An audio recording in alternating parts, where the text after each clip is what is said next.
നമസ്കാരം. കൊല്ലം സുധിയുടെ ഭാര്യ രേണു സുധി ഇപ്പോൾ സോഷ്യൽ മീഡിയ മുഴുവനും അങ്ങ് അടക്കി വാണ് നിൽക്കുന്ന ഒരു അവസ്ഥയിലേക്കാണ് മാറിയിരിക്കുന്നത്. കണ്ടന്റുകൾക്ക് യാതൊരു ക്ഷാമവുമില്ല. ഒരു ദിവസം ഓരോ ദിവസവും ഒരുപാട് കണ്ടന്റുകളാണ് ഈ രേണു സുധിയെ നമുക്ക് റിയാക്ഷൻ വീഡിയോ ചെയ്യുന്ന ആളുകൾക്ക് തരുന്നത്. ഇപ്പോൾ ഈ അടുത്ത ദിവസം കേട്ട ഒരു വാർത്ത എന്ന് വെച്ചാൽ, രേണു സുധി നമ്മൾ ഓർത്തിരുന്നത് കൊല്ലം സുധിയുടെ രണ്ടാം ഭാര്യയാണെന്നാണ്. പക്ഷേ യഥാർത്ഥത്തിൽ രേണു സുധിയെ കൊല്ലം സുധിയുടെ രണ്ടാം ഭാര്യയല്ലെന്നാണ് അറിയാൻ സാധിച്ചത്. അതായത് രണ്ടാമത്തെ ഭാര്യ കുറച്ച് വെളിപ്പെടുത്തലുകളൊക്കെ ആയിട്ട് രംഗത്ത് വന്നിട്ടുണ്ട്. ഇപ്പോൾ അവർ പറഞ്ഞിരുന്നത്, ആദ്യമേ ഈ കിച്ചു എന്ന് പറയുന്ന ആ പയ്യന് കൊല്ലം സുധിയുടെ ആദ്യത്തെ ഭാര്യയുടെ മകനാണ്. അതിനുശേഷം അവർ തമ്മിൽ പിരിഞ്ഞു കഴിഞ്ഞപ്പോൾ കൊല്ലം സുധി രണ്ടാമത് വിവാഹം കഴിക്കുകയും ആ വിവാഹം ഒരു 5 വർഷത്തോളം മാത്രമേ നീണ്ടു നിന്നിട്ടുള്ളൂ. പിന്നീട് അവർ ഡൈവോഴ്സ് ആയിപ്പോയി. ഇതിൻ്റെ പിന്നിൽ ഇവർ തമ്മിൽ ബന്ധം പിരിയാനുള്ള പ്രധാന കാരണം ഈ രേണു ആണെന്നാണ് പറയുന്നത്.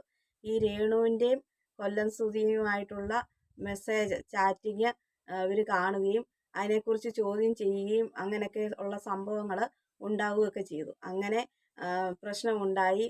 ഈ കൊല്ലം സുധിയാണെങ്കിൽ ഈ രണ്ടാമത്തെ ഭാര്യയുടെ അവരുടെ കുടുംബത്തിൻ്റെ സഹായത്തോടു കൂടിയാണ് ജീവിച്ചുകൊണ്ട് ഇരുന്നതെന്നാണ് അറിയാൻ കഴിഞ്ഞത്. ആ ഒരു നിലയിലേക്ക് വന്നതും എല്ലാ സാമ്പത്തികമായിട്ടുള്ള മുന്നോട്ട് പോയതും എല്ലാം ഈ രണ്ടാം ഭാര്യ കാരണമാണ് എന്നാണ്, അവരുടെ കുടുംബവുമാണ് എന്നാണ് അറിയാൻ സാധിച്ചത്. അങ്ങനെ ഇരിക്കുമ്പോഴാണ് ഈ രേണുവുമായിട്ടുള്ള ബന്ധം വന്നത്. അപ്പോൾ അതിനെ എതിർക്കുകയും പ്രശ്നങ്ങൾ ഉണ്ടാവുകയും വഴക്കുണ്ടാവുകയും പിന്നീട് ഇവർ തമ്മിൽ ബന്ധം പിരിയുകയും ചെയ്തു. പിന്നീടാണ് രേണുവുമായിട്ടുള്ള അടുപ്പം ഒന്നിച്ച് ജീവിക്കുകയും ഒരു ലിവിങ് ടുഗദർ എന്നൊരു രീതിയിലാണ്, അല്ലാതെ ഇവർ തമ്മിൽ വിവാഹം കഴിച്ചിട്ടില്ല. ഇവർ തമ്മിൽ അങ്ങനെ ഒരു ജീവിതമാണ് പോയത്. അതിൻ്റെ ഇടയ്ക്കാണ് ആ ഒരു കുട്ടി ഉണ്ടായത് എന്നൊക്കെയാണ് വാർത്ത അറിയാൻ സാധിച്ചത്. എത്രത്തോളം സത്യമുണ്ടെന്ന് അറിയത്തില്ല. അപ്പോൾ അങ്ങനെയാണ് ഒരു വാർത്ത അറിയാൻ കഴിഞ്ഞത്. അപ്പോൾ ഈ രേണുവിന് അധികം പ്രായമുള്ളതായിട്ടൊന്നും തോന്നുന്നില്ല. ഇപ്പം രേണുവ് എന്തായാലും നല്ല അഭിനയ ജീവിതമായിട്ട് മുമ്പോട്ട് പോകുന്നു. ആ സുധിയുടെ ആ ഒരു അഡ്രസ്സിലാണ് അവരത്രയും ഇപ്പം മികച്ച പ്രകടനത്തിലേക്ക് വന്നതെന്നുള്ള, എല്ലാവരും അവരെ സ്വീകരിച്ചിരിക്കുന്നു എന്നുള്ളൊരു വാർത്തയാണ് എല്ലാം നമുക്കറിയാൻ സാധിച്ചേക്കുന്നത്. എന്തായാലും കുഴപ്പമില്ല. അവർക്ക് അവരുടെ ഒരു ഇഷ്ടത്തോടു കൂടിയുള്ള ഒരു രംഗത്തേക്കാണ് അവർ കടന്നേക്കുന്നത്. അതിനൊരുപാട് വിമർശനങ്ങളുണ്ടെങ്കിലും അത് കാര്യമാക്കേണ്ട കാര്യമില്ല. കാരണം അവർക്ക് ജീവിക്കണമെങ്കിൽ ഒരു തൊഴിൽ വേണം. അവർക്ക് ഇഷ്ടപ്പെട്ട മേഖല അഭിനയമായതുകൊണ്ട് അവരത് തിരഞ്ഞെടുത്തേക്കുന്നു. അതിലേക്കാണ് അവർ പ്രവേശിച്ചേക്കുന്നത്. ഇപ്പോഴും നമുക്ക് ഈ കൊല്ലം സുധിയുടെ രണ്ടാമത്തെ ഭാര്യ കുറച്ച് പറയുന്ന കുറേ കാര്യങ്ങളുണ്ട്. ആ കാര്യങ്ങൾ എന്താണെന്ന് നമുക്കൊന്ന് കേട്ടു നോക്കാം. എന്നെ 1 വർഷം ഇങ്ങനെ കൊണ്ടു നടന്ന് അത്ര വളരെ മോശമായിട്ടാണ് അവള് പറയുന്നത്. എനിക്കിപ്പോ ഇതിലങ്ങനെ സംസാരിക്കാനായിട്ട് താല്പര്യമില്ല. ചേച്ചി, അതിലും വലിയ നാണക്കേട് ഞാൻ ധർണം ചെയ്തുകൊണ്ടിരിക്കുവാണ് ഇപ്പൊ. ഇതിനകത്ത് പറയാൻ പറ്റില്ല. അത്ര വൃത്തികെട്ടൊരു വേടാണ് പറഞ്ഞത്. ചേച്ചി ഊഹിച്ചെടുത്തു അത്. ചേച്ചി, ഇയാള് വരുമ്പോ സ്വന്തമായിട്ടൊരു ഷർട്ട് പോലും മേടിച്ചിടാൻ ഇല്ലാത്ത ഒരാളായിട്ടാണ് വരുന്നത്.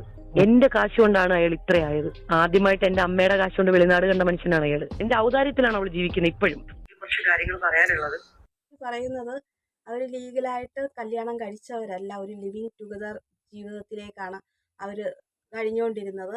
ഇപ്പം ആ ഭാഷ എന്താണെന്ന് പറയുന്നില്ല. ആ ഭാഷ എന്ന് പറയുമ്പം മോശമായിട്ട് നടക്കുന്ന ഒരു സ്ത്രീ എന്നൊരു ലെവലിലാണ് അവർ കാക്കുന്നത്. അല്ലാതെ അവർ വിവാഹം കഴിച്ചവരല്ല. അങ്ങനെ അടിച്ചു മാറ്റി ഒന്നിച്ച് ജീവിക്കുന്നവരാണ് ഇവർ. പിന്നെ അതുപോലെ തന്നെ രേണുവിന് ഈ പെൺകുട്ടി രണ്ടാമത്തെ ഭാര്യ ഇതിനെക്കുറിച്ച് ചോദ്യം ചെയ്യുകയും വഴക്കുണ്ടാവുകയും ഒക്കെ ചെയ്തിരുന്നു.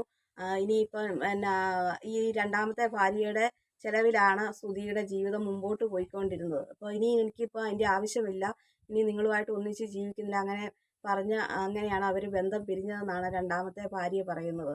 അപ്പോൾ ഈ സുധിയും രേണുവും തമ്മിൽ ഒരുപാട് മെസ്സേജ് അയക്കുന്നുണ്ടായിരുന്നു. മോശമായിട്ടുള്ള രീതിയിലുള്ള മെസ്സേജൊക്കെ അയച്ച് അത് ഇവർ കാണുകയൊക്കെ ചെയ്യുകയുണ്ടായി. അതിനെക്കുറിച്ച് ഇവർ ചോദിച്ച് പ്രശ്നമുണ്ടായി. അങ്ങനെയാണ് ഇവർ ബന്ധം പിരിയാനുണ്ടായ കാരണം. എന്തായാലും അവർ ബന്ധം പിരിഞ്ഞ് പിന്നെ സുധിയും ഈ രേണു ഒന്നിച്ച് ജീവിക്കുകയും അതിലൊരു മകനുണ്ടാവുകയും സന്തോഷകരമായ ജീവിതമാണ് മുമ്പോട്ട് പോയത് എന്നൊക്കെയാണ് നമുക്ക് അറിയാൻ സാധിച്ചത്. ഇപ്പം രേണുവിൻ്റെ വർത്തമാനത്തിൽ സൂചിച്ചേട്ടൻ എന്ന് പറയുമ്പോഴത്തേക്കിനും 100 നാക്കാണ്. കാരണം അത്രയും ഇതാണ്. അതുപോലെ തന്നെ കിച്ചുൻ പറയുമ്പോഴും അമ്മ എന്നാണ് വിളിക്കുന്നത്. എന്തായാലും ആ കുട്ടിയുടെ അമ്മ ഇതിനെ ഉപേക്ഷിച്ച് പോയതാണ്. പിന്നെ രേണു അതുപോലെ തന്നെ നോക്കുക, ഒരു അമ്മയുടെ സ്ഥാനത്ത് നിന്ന് നോക്കുകയും ഒക്കെ ചെയ്യുന്നുണ്ട്. അപ്പോൾ ഇതുവരെയുള്ള ജീവിതം അവർക്ക് യാതൊരു കുഴപ്പവുമില്ല. അതുകൊണ്ടാണ് കിച്ചുവിന് യാതൊരു പ്രശ്നവുമില്ലാത്തത്. രേണു അഭിനയിക്കാൻ പോകുന്നതിനോ യാതൊരു പ്രശ്നവുമില്ല. അപ്പം നമുക്കിപ്പം അങ്ങനെ ആരെയും കുറ്റപ്പെടുത്താൻ പറ്റത്തില്ല. ഓരോരുത്തരുടെ സാഹചര്യം എന്താണെന്ന് കാര്യം നമുക്ക് മനസ്സിലാക്കാൻ നമുക്കറിയത്തില്ല. അതുകൊണ്ട് നമുക്ക് ചുമ്മാ വെറുതെ വിളിച്ച് പറയേണ്ട കാര്യവുമില്ല. ഇപ്പം രണ്ടാമത്തെ ഭാര്യ പറയുന്നു, ആ അഭിപ്രായത്തെ കുറിച്ച് ഞാൻ പറഞ്ഞു എന്ന് മാത്രമേ ഉള്ളൂ. ഇപ്പം രേണുവിൻ്റെ നിലപാട് എന്താണ്, ഇതിൽ എത്രത്തോളം സത്യമുണ്ടെന്നുള്ള കാര്യങ്ങൾ നമുക്കറിയത്തില്ല. എന്തായാലും നമ്മളെല്ലാവരും അംഗീകരിച്ചിരിക്കുന്ന നമ്മൾ മലയാളികൾക്ക് എല്ലാവർക്കും കൊല്ലം സുധീറിൻ്റെ ഭാര്യ എന്ന് പറയുമ്പോൾ രേണുവിനെ അങ്ങനെയാണ് നമ്മൾ അറിയപ്പെടുന്നത് തന്നെ. നമ്മൾ പറയുമ്പോൾ തന്നെ രേണു എന്ന് പറയുമ്പോൾ, രേണുവിനെ കുറിച്ച് പറയുമ്പോൾ കൊല്ലം സുധിയുടെ മരിച്ചുപോയ കലാകാരനായ സുധിയുടെ ഭാര്യ രേണു എന്നുള്ള ഒരു ലേബലിലാണ് നമ്മൾ അറിയുന്നത്. അതുകൊണ്ട് തന്നെയാണ് അത്രയും അവർക്ക് പിന്നെ അവരുടെ ഓരോ ഫിലിം ആണെങ്കിലും ഷോർട്ട് ഫിലിം ആണെങ്കിലും എല്ലാ കാര്യങ്ങളും നമ്മൾ അത്രയും അംഗീകരിച്ച് പ്രോത്സാഹിപ്പിച്ച് അവരെ നമ്മുടെ എല്ലാം ആളുകളുടെ പ്രോത്സാഹനം കൊടുത്തുകൊണ്ടാണ് അവരിപ്പോൾ ആ ഒരു ഇതിലേക്ക് വന്നേക്കുന്നത് തന്നെ.